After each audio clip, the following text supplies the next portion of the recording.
All right, Tanya did a great job earlier about running down those stores, what time they open, and we're honestly going to keep the Skycam right here because I got a feeling that it is going to be bustling tomorrow. You have to remember, it's been about 2 years since everybody has been out and about and done a little Black Friday shopping. Tanya, do you remember that line at Ross that we had? What was that? Would that have been about 18 months ago? It was like ridiculous sales, like 15 cents an item and stuff. Right, and we had that line that it extended about 4 stores down as people waited to get in. It is a chilly Thanksgiving, and I hope you're able to enjoy it with your family and friends. Wind has shifted completely after the rain that rolled in. Picked up 1/4 of an inch at Joplin Regional Airport, but that was about the extent of it. And now, as the wind tracker rolls in, luckily it's beginning to subside just a little bit. Now, look out to the left-hand portion of your screen.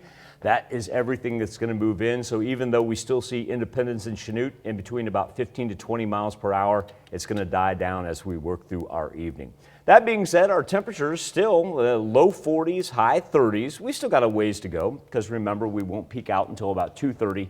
3 o'clock this afternoon, but what a difference this has made. Coming off of what we had for a warm Wednesday, well, our Thanksgiving finds us almost 30 degrees lower than what we had at 12:15 24 hours ago. Now, if you're going to take off for grandma's, maybe later this afternoon, even if you're going tonight, there are absolutely no travel concerns. All that rain has pushed off to the other side of the Mississippi, and honestly, everything even headed into our weekend is going to be delightful. Now, yeah, it's going to be chilly today.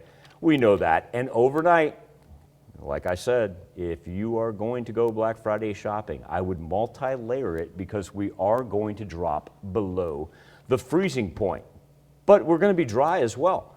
That big Canadian air mass that's rolled in feeds us no precipitation whatsoever.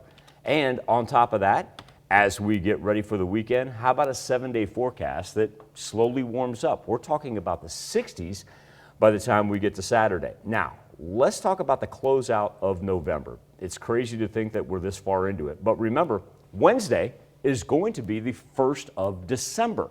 And so if we track those overnight lows there on the bottom of the panel, you'll notice we're actually going to warm up as we close out November and have nothing close to freezing for the beginning of December. That is going to be subject to seriously change. We'll kind of concentrate about on the 3rd week of December. Now, nice thing is by that point in time, shouldn't really have any bearing on the kids in school and whatnot, as we'll be able to have most of them on break.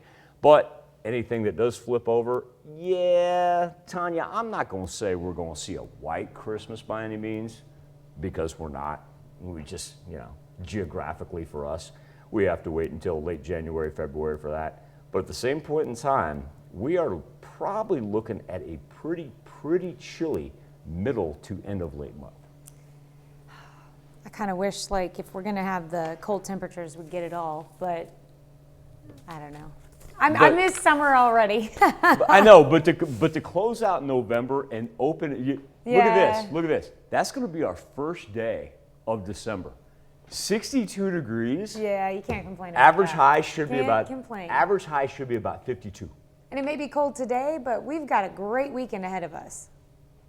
I'm just happy that everybody that's going to be out and about on the road, perfect. Very true. All right, thanks, Michael.